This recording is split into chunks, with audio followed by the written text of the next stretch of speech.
Mémoire d'un continent. Elikem Bokolo. Cette émission vous est présentée en partenariat avec l'UNESCO. L'Afrique au rendez-vous du monde, la tête haute.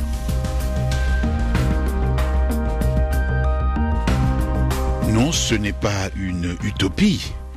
L'idée selon laquelle l'Afrique est au rendez-vous du monde et elle y est la tête haute. Il est vrai qu'aujourd'hui, la plupart des analyses sur la mondialisation prétendent parfois le contraire en disant que l'Afrique est là, mais elle n'est pas tout à fait là, elle est aux marges, elle a la main tendue vis-à-vis des autres et un certain nombre d'apparences laisserait croire qu'en effet, elle est la main tendue vis-à-vis des autres. Mais ça, ce sont des montages idéologiques, quelquefois des montages à prétention scientifique, puisque ce que les penseurs, les intellectuels et les hommes de bonne foi africains et non africains montrent, c'est que l'Afrique, elle est là, au rendez-vous du monde. Et justement, dans les rencontres que le CICIBA, le Centre international des civilisations bantoues, a organisées à Libreville, il a été donné aux auditeurs et aux participants d'entendre ces voix nouvelles. Nous recevons au micro de Mémoire d'un continent le prince Koumanoumbe III, qui est responsable politique, comme cela se voit. Il exerce ses fonctions au Cameroun, mais c'est en même temps un enseignant chercheur, une sorte de grand maître qui circule d'un continent à l'autre, qui trouve le temps d'écrire des livres et qui anime aussi une organisation dont le nom est en lui-même un programme, Afrique Avenir. Prince, bonjour, vous venez de publier un livre, L'Afrique s'annonce au rendez-vous, la tête haute. Quand vous prenez la Bible que les chrétiens utilisent aujourd'hui, de par le monde, est-ce que vous savez que de cette Bible-là, il y a 309 passages du livre d'Hénoch dans cette Bible qu'on utilise aujourd'hui? Oh, quand vous dites Hénoch, on vous dit que oui, c'est quelqu'un que Dieu a tellement aimé que Dieu l'a pris sans qu'il connaisse la mort. Mais personne ne va vous dire que Hénoch, c'est un noir d'Éthiopie.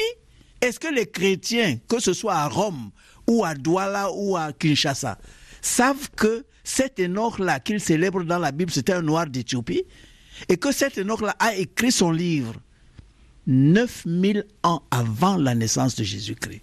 Je dis bien 9000 ans avant la... Et ça dit son livre, je ne veux pas aller trop loin, mais son livre, il a écrit ça pratiquement à cette fameuse période qu'on appelle dans la Bible le déluge de Noé. Combien d'Africains savent que le fameux déluge de Noé dont on parle dans la Bible, c'est une espèce d'allégorie sur ces périodes pluviales qui a eu lieu en Afrique dans ce qu'on appelle aujourd'hui le désert du Sahara. Et que ce déluge-là, pratiquement, est allé jusqu'au Cameroun du Nord. C'est-à-dire qu'il faut l'histoire maintenant, n'est-ce pas, les recherches historiques, surtout avec les manuscrits de la mer morte, etc., nous révèlent tellement de choses maintenant. Tellement de choses. Donc, je voulais tout simplement dire qu'avant d'arriver même à l'Égypte, qui a rayonné pendant 5000 ans, avant d'arriver à l'Égypte, mais il y a eu Hénoch. Il ne faut pas oublier l'Éthiopie. L'Éthiopie qui était un grand centre spirituel. Quand les gens lisent dans la Bible, ils parlent de la reine de Saba. Mais j'interroge les Africains, en disant, mais tu parles de la reine de Saba, tu es chrétien, tu me parles des cantiques. Mais est-ce que tu sais que cette reine de Saba, là, c'était la reine Makeda, la reine d'Éthiopie, qui est allée voir Salomon? Est-ce que tu sais ça? Il dit, comment? Une femme noire. Mais je dis, mais relis tes cantiques des cantiques. C'est le soleil qui m'a brûlé. Je suis noire, mais je suis belle. Tu crois on parle de qui? Et cette reine, donc, c'est pour ça que je dis que l'obscurantisme qu'on a amené en Afrique là, avec la religion, c'est un crime. C'est un crime. Vous ne pouvez pas dire que vous allez évangéliser les gens et vous faites comme s'ils n'ont contribué à rien et que c'est vous qui leur apportez le salut. Tandis que leurs ancêtres, c'est eux qui ont donné même les bases de ce que vous êtes en train de leur apporter. Donc, les 42 commandements de la Maat, si vous lisez ça bien, mais c'est de là qu'on a tiré notre Père. Le Notre Père que tout le monde récite dans les églises chrétiennes. Est-ce que les Africains savent ça? Est-ce que les Européens eux-mêmes savent ça? On a enseveli cette mémoire. Maintenant, il est trop tard parce que les recherches scientifiques ont dévoilé tout ça. Et c'est pour ça que l'Afrique, elle a la tête haute. Non seulement dans sa contribution fondamentale pour la religion. Alors, est-ce que vous savez que nous avons organisé à la Fondation Afrique à venir au début de ce mois de mai 2 jours de réflexion sur religion, spiritualité et guerre en Afrique. Et c'est là où les chercheurs, nous étions très heureux, nous apportent donc des révélations que même les noms comme Jésus, Jéhovah, Maria existaient avant Jésus-Christ. Alors là, ça bouleverse les choses. Hein. Je ne suis pas en train de dire que la foi des gens doivent être ébranlée. Nous, les Africains, nous sommes profondément croyants. Nous sommes profondément croyants parce qu'on croit en un Dieu unique. Mais Dieu nous a envoyés sur cette terre à travers nos pères et nos mères. Et nous vénérons aussi nos pères et nos mères parce que sans eux, on n'aurait jamais, même si Dieu nous a envoyés, on n'aurait jamais pu grandir, on n'aurait jamais pu être ce que nous sommes. Le problème, c'est que quand maintenant l'Européen vient avec son colonialisme, n'est-ce pas? Et il vient avec le christianisme en même temps. Et il veut nous faire comprendre que sa façon coloniale et européenne de comprendre le message du Christ, c'est ça que les Africains doivent aussi avaler. Il faut arrêter ça. Il faut arrêter ça parce que vraiment, ça n'a aucun sens. D'abord, encore une fois, je dis que la dépigmentation de la peau, pour avoir une couleur blanche, ça date de 8000 ans. Tandis que l'homme noir, c'est-à-dire qu'elle est là depuis 200 000 ans. 200 000 ans. Hein? 200 000 ans. Et vous, là, avec 8000 ans, vous voulez dire que c'est vous qui avez créé ce qui permet la marche du monde? Non.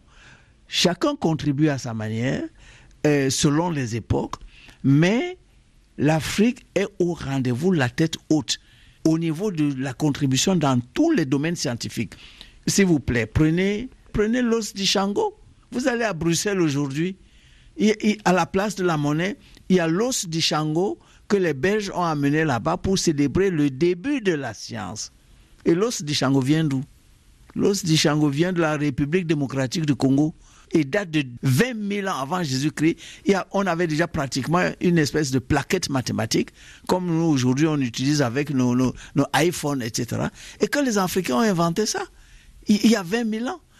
Et maintenant, alors, vous voyez, c'est tout ça. C'est-à-dire que c'est tout le faux, toute la falsification scientifique qu'on a amenée pour mettre dans la tête des Africains. Après, ils commencent à se dire, ouais, vraiment, le blanc est fort, hein, et ouais, il a inventé ceci ou cela. Il n'y a pas de dignité sans liberté. Nous avons connu que nos terres furent spoliées au nom des textes prétendument légaux qui ne faisaient que reconnaître les droits du plus fort. Il vous plaira sans doute de connaître néanmoins le titre de noblesse acquis par les paysans de ce petit pays depuis l'indépendance, tant il est vrai que la terre ennoblit toujours l'homme qui sait lui confier ses peines. Professeur, vous expliquez cette très longue durée, mais en même temps, il y a des coupures énormes. Bon, puisque vous êtes du Cameroun, il y a eu en général la traite, il y a eu cette coupure de la conférence de Berlin, il y a eu la mondialisation de l'économie. Alors vous expliquez que par le savoir, par la science, nous avons le moyen de reconstituer ce processus pour nous donner la force morale et intellectuelle d'aller de l'avant, mais en même temps vous enseignez dans les universités et vous avez fondé une fondation. Je voudrais que vous nous parliez un peu de ça, parce que Afrique Avenir, ce n'est pas une chose officielle, c'est une combinaison d'une force intellectuelle, d'une force morale, d'une volonté civique. Est-ce que c'est l'un des ressorts que nous pouvons développer par nous-mêmes, en toute indépendance, pour nous armer par rapport à l'avenir? Bon, je vais vous dire, moi j'ai enseigné à l'université de Lyon 2, j'ai enseigné à l'université de Yaoundé jusqu'à la retraite, j'ai enseigné pendant 10 ans la chaire de politique africaine à l'université libre de Berlin, c'est moi qui l'avais. Mais j'ai constaté que quand j'enseigne en France, mais on forme les jeunes Français pour la France.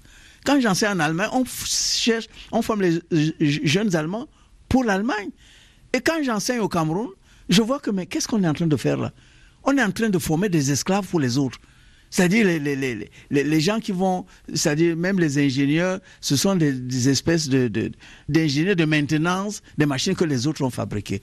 Alors, comme j'ai vu que je n'avais pas moyen de changer ça, quand je discute avec Cheikh Anta Diop, je vois le papyrus Rind qui est à Moscou ou à Turin, et que la démonstration mathématique, les fameux triangles, démonstration de triangles là, Thalès et Pythagore n'étaient pas encore nés. 1300 ans avant leur naissance, les Noirs appliquaient ça.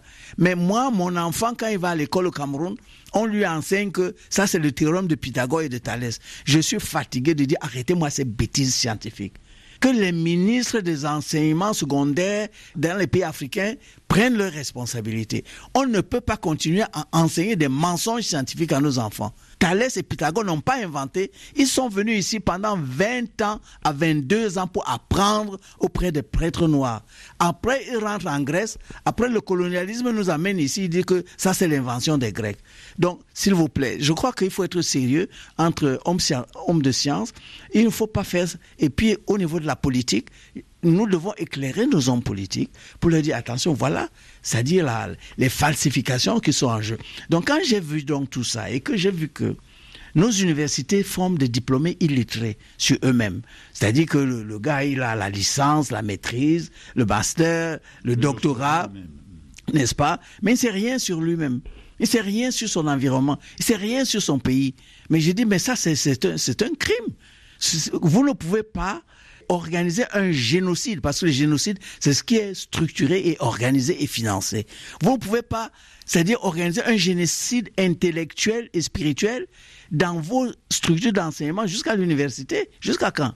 Bon, quand j'ai vu que je ne peux pas changer ça, j'ai créé une fondation qui s'appelle Fondation Afrique Avenir, qui aujourd'hui est devenue Afrique Avenir International, parce que nous avons des sections à Berlin, des sections à Windhoek, à Paris, à Vienne, etc.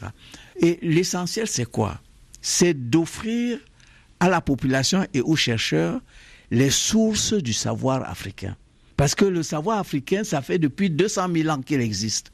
Donc, j'ai créé une bibliothèque chez Cheikh Anta Diop, à la Fondation Afrique Avenir à Douala, où vous trouvez vraiment ces sources du savoir africain depuis l'origine jusqu'aujourd'hui. Bon, bien sûr, c'est un peu exagéré parce que c'est une petite structure qui ne paye pas de mine quand vous passez devant, mais nous avons quand même été déjà reconnus 2 fois comme la meilleure bibliothèque privée du Cameroun.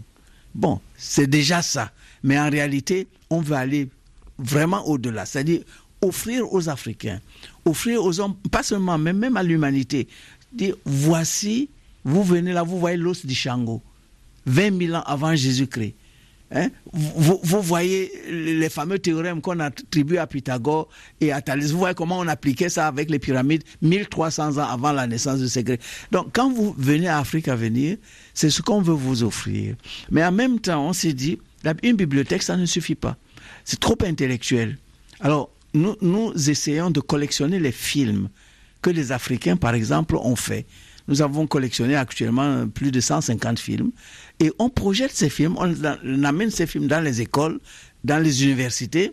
Et je me rappelle que quand nous avons amené les films africains à l'université de Yaoundé, le secrétaire général n'a pas raté une seule séance, Emmanuel Pondi. Et après, il a dit, ce que les étudiants ont appris là en moins d'une semaine, il leur faut presque 3-4 ans, ils n'apprennent pas ça à l'université. Donc, c'est ça que Afrique Avenir essaie de faire. Mais en même temps, nous avons créé un espace pour les artistes. Parce que les artistes, c'est le génie créateur.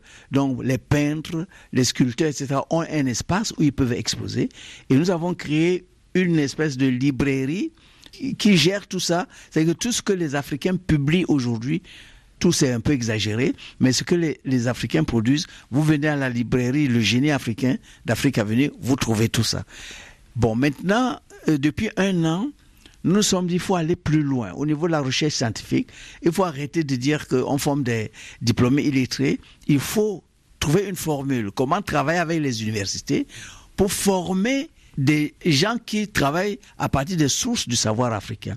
Et nous avons donc créé une école doctorale intitulée Héritage et Innovation.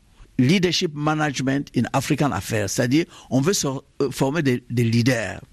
Alors, ces leaders-là, pendant 2 ans, on leur donne une bourse et on invite donc les intellectuels, les grands intellectuels du monde pour venir à la Fondation Afrique à venir à Douala et professer, c'est-à-dire dire leurs découvertes scientifiques au niveau des héritages scientifiques de l'Afrique, mais aussi au niveau des innovations.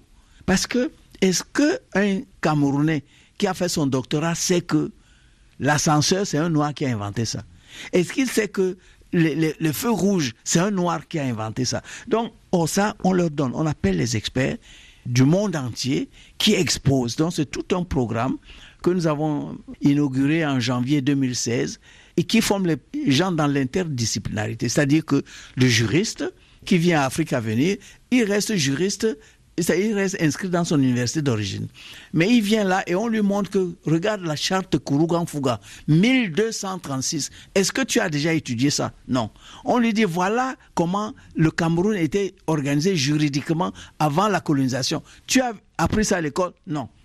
C'est la même chose avec l'économiste. L'économiste qui est là, on lui montre, est-ce que tu sais que avant 1884, ici à Douala, il y avait le krou, c'est-à-dire la monnaie qu'on utilisait, et qu'un krou camerounais valait 20 marques allemands en 1884-1985, jusqu'à ce que les Allemands en aient ras-le-bol et disent il n'y a plus de krou, il n'y a plus que le marque allemand. Est-ce qu'on t'a appris ça à l'école, toi qui es docteur en économie? Non. Alors, nous, à Afrique à venir, ils trouvent donc, disons, ces sources africaines du savoir à plusieurs niveaux, et on les forme dans la pluridisciplinarité.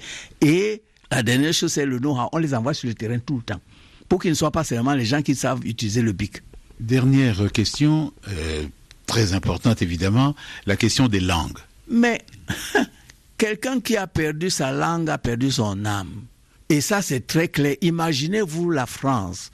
qu'en France, l'enfant va au jardin d'enfants, comme c'est les Chinois qui sont les plus nombreux maintenant dans le monde, que l'enfant à Paris aussi doit parler chinois depuis le jardin d'enfants jusqu'au doctorat. Mais vous allez perdre la France. C'est évident. Et non plus ce qu'on appelle la plus belle langue du monde. Vous allez perdre la France parce que cette élite que vous allez former avec du chinois qui ne sait plus parler français et qui doit gérer la France, elle ne pourra pas gérer la France. Et c'est ce que les autres prennent en évidence, que les Camerounais, les Sénégalais, les autres, on doit parler les langues européennes et oublier nos langues. Voilà encore un autre mensonge scientifique. Moi, j'ai écrit 70 livres, plus de 40 en langue française. J'ai publié 13 livres en langue allemande. J'ai publié en anglais, mais pourquoi est-ce que j'ai pu faire ça? Parce que je suis profondément ancré dans mon Douala natal. Je maîtrise ma langue Douala. Et quand il y a ce qu'on appelle chez nous les vraies choses, mais le français, l'anglais, l'allemand disparaissent. C'est un droit qu'on s'exprime. Je suis venu à Libreville et quand on m'a donné la parole avec ces afro-descendants, quand j'ai vu l'eau, mais c'est le Douala qui est venu. C'est le Douala qui est venu pour dire les bateaux qui ont transporté nos enfants.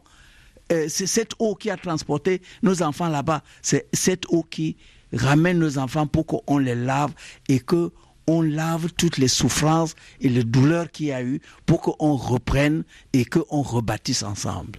Merci beaucoup à vous, professeur Koumane Doumbé III, pour ces éclaircissements et les perspectives que vous dressez par rapport à l'action intellectuelle, bien sûr, mais aussi à l'action engagée dans la transformation de la société. Ici se termine notre émission Mémoire d'un continent, réalisation Olivier Raoult. Cette émission vous a été présentée en partenariat